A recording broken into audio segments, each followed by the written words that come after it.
this War Thunder review bombing. War Thunder fans organised extraordinary review bombing campaign over reverted economy changes the studio pleads. If your goal is not to hurt the game, then please use other less destructive ways.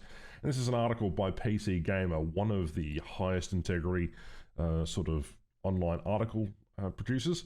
Anyway, they go in to talk about the developer, and obviously they talk about the whole entire situation and go into great detail and talk about some of the other content creators that have some of these opinions on how to fix the game, essentially. But it's, well, this kind of line down here. I don't need to spook some video here. I got in touch with Gaijin Entertainment about this and asked a few questions. The review bombing happened after the changes in question were already reverted, says Anton, founder of Gaijin. These changes were nothing extreme. It was just a routine balancing patch. My ass, it was just a routine balancing patch. The whole entire idea of people being mad is that we're mad at a selection of changes over a period of time. This article was posted about 9 hours ago, almost 10 hours ago. This means that, essentially, this was published at exactly the same time as the apology which you put up. You saying this is almost more worse for you, for the outlook than anything else anyone else can do. I understand that news media is trying to reach out to you. Saying these changes were nothing extreme and just a routine balancing patch is further from the truth than anything I have ever seen out of anything that Anton has seen thus far. We cancelled those changes last week as soon as we realised that our community did not like them. So right now, the community is using the negative review system as a way to express the desire for change, rather than a backlash against a specific change. The whole entire reason the community is doing this is because we don't like an economic downturn to prevent us from playing things that we like. Alright? If we cannot spend 3 hours in a game and not earn decent enough reward for our time, there is no point playing your game.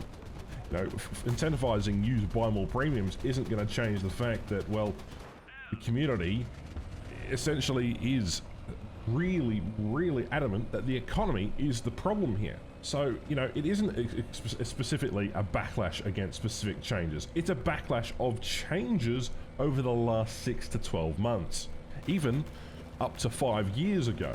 This is a very fresh new situation for both gamers and developers. No, it's happened before in other free-to-play games titles, and most of the time they don't talk condescendingly down to you about how free-to-play games work, and they don't necessarily post half-assed apologies either. We are ready for the change. Last week we announced that we're working on a plan for a dedicated economy update, and right now we're thinking that a present draft of the plan will be around June 14th. Unfortunately, there's no word on whether or not they will move the War Thunder game from Steam. We're still waiting on confirmation for that to happen, although reports are circulating that people can't start new accounts and that people are having troubles in certain sectors logging into these accounts. So again, it's an interesting time. They've issued their apology. All we have to do now is sort of really wait to see what Gaijin does next. Because again, as I said in my last video, actions speak louder than words.